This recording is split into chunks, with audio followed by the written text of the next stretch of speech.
this is the Xiaomi 14 and I've been using it pretty consistently for the past 2 months. This one, a white model with 60 gigs of RAM and 512 gigs of storage, which I picked up during a sale for around 550 bucks. That combination of specs and price immediately makes you look closer. And what are the trade-offs at that price point? After 2 months, I have some thoughts, so let's break them down.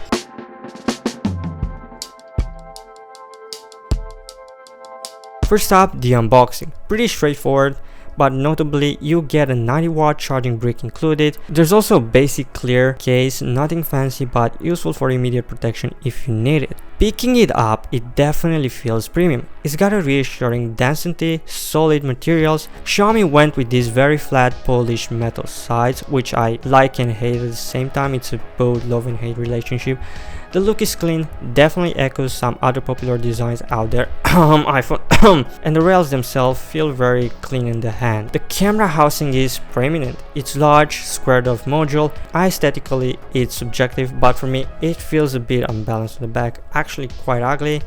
I actually put a skin on this part just to change the look slightly, and a tiny detail that catches my eye on a phone aiming to be the top of the line for Xiaomi is that small made in China etching on the frame, which I personally don't think it should be on any smartphone in 2025, which is by the way their flagship, so don't get this wrong, don't get this whole idea. This is their flagship. This is supposed to be their flagship competitor. In the hand, the premium feel comes with caveats. This is where I was talking about the love-hate relationship. The glossy back and polished sides offer very little grip. It's quite slippery, and the flat slab brick design, which visually sharp, means that edges can press into your palm during extended caseless use.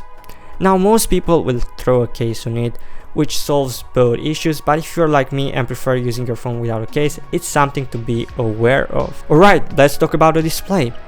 It's a bright, vibrant LTPO OLED panel, sharp resolution, deep blacks, really good colors. It gets extremely bright for outdoor use, hitting a claimed peak of 3000 nits, though you do need to manually enable the sunlight mode in settings to reach that absolute peak. You also need to be on auto brightness mode outside to reach that brightness.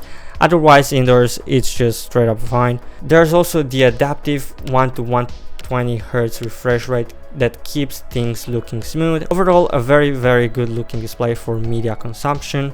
Audio comes from stereo speaker setup tuned with Dolby Atmos. The quality is decent, pretty clear, gets reasonably loud, suitable for watching videos or casual music listening. I did find the Atmos implementations perhaps less customizable than on some other phones I've used, like a recent Motorola. The one notable quirk for me was during phone calls. When using speaker, the sound is usually louder through the software, which I don't know why, maybe because they want to give you a privacy boost. But either way, if I put my phone in speaker, this means I want people to hear it, or maybe me to hear it, so that's something to keep in mind. But overall, when you're not in phone calls, the speakers are pretty loud and straight up very good. Now moving on to the performance. This runs on the last flagship processor, Snapdragon 8 Gen 3 chipset, paired with, in this case, 60 gigs of RAM. And as you'd expect, it's fast. Day-to-day navigation, multitasking, opening apps, all very fluid. For gaming, I tried titles like Wuthering Waves, Genshin, Call of Duty, Fortnite, FC Mobile, all at high settings. Just so you know, when I get a phone, I like to use it at maximum. So I'll use it in ultra settings. I don't care if the game doesn't support it, I'll just find a way. It handled them without breaking a sweat. Some titles like Wuthering Waves really pop up on this display. It does generate some heat under sustained load, which is typical for this chip, but I haven't observed any significant performance drop when under heavy usage. The under display fingerprint reader is quick and accurate. Face unlock works reliable too. No complaints on the speed front. Battery life, this was interesting.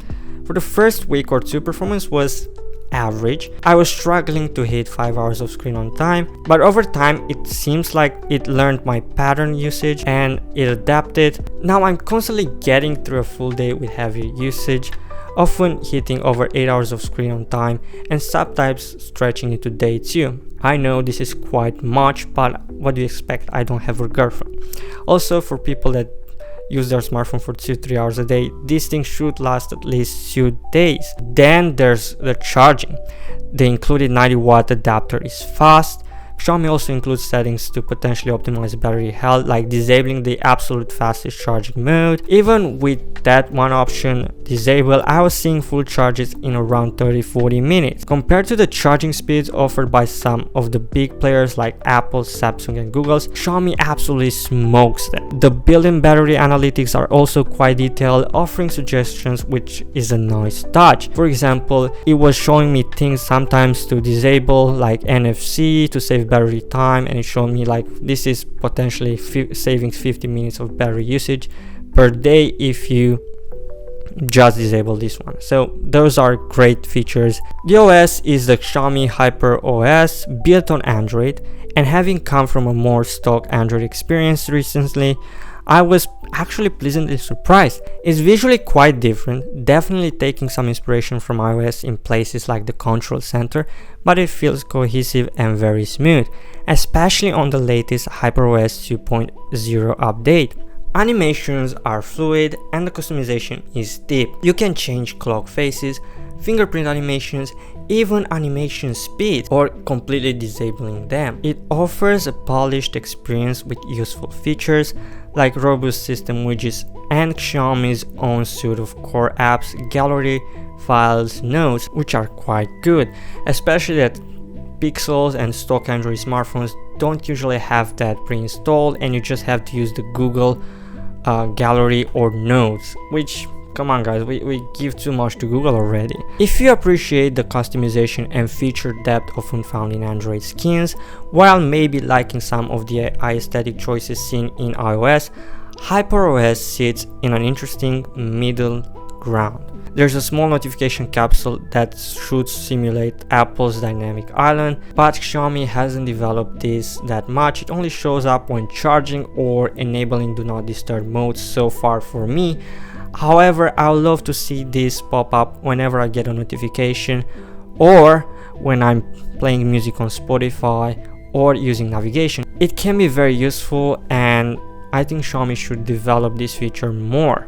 I did experience persistent lag in the Spotify app, though evidence suggests this is a broader Spotify issue because my laptop recently also had some lags related to Spotify, and I've seen tons of articles and forums about Spotify not working on different phone manufacturers, even iPhone included.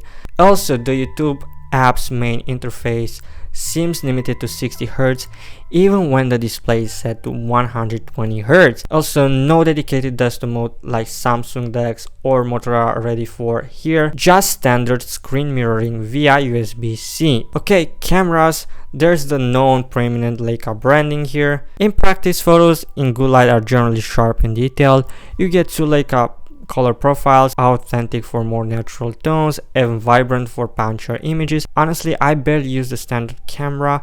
I usually shoot in the 50 megapixels mode. The telephoto lens in particular delivers some really nice usable shots during my testing. I was genuinely surprised by the tele on a smartphone camera, and I started shooting more on tele every time I get the chance.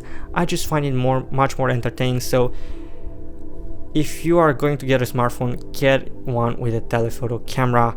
You guys don't realize how much of a difference it makes, and the photos look way better with the telephoto. Selfies were solid, with HDR handling bright backgrounds reasonably well. I usually don't shoot in HDR on the front cameras, but on the selfie cameras I like to go with the HDR because it controls the light way better, and I don't have to worry about the end result. For video, you have extensive manual controls including log recording. However, the log footage appears to have noticeable digital sharpening baked in, which might frustrate those looking for a truly flat profile for heavy color grading. People that do coloring know how annoying it is to have overly digitally sharpened footage, especially the log one. Luckily, the third-party Blackmagic camera app works on Xiaomi. It has support, so you get usually better video results with that one application. Overall, The camera system is very capable and versatile, with Mr. Who's the Boss calling it the best camera for the most compact smartphone of 2024. From my personal view, if you like an iOS experience with the openness of the Android world, then I will recommend you the Xiaomi 14. For the roughly $550 I paid for this, the value proposition is extremely high. For example, the Xiaomi 14 is supposed to be the flagship equivalent of the iPhone 15 Pro and Samsung S24. But if you want to get an iPhone 15 or Samsung S24 with 60 gigs of RAM and 512 gigs of storage, you'll usually end up paying double the amount. Let me know down in the comments below. Do you have this smartphone? What are your thoughts after 1 year? If you liked what I said, like, share and subscribe. If you didn't, thank you for sticking till the end, and I'll catch you in the next one.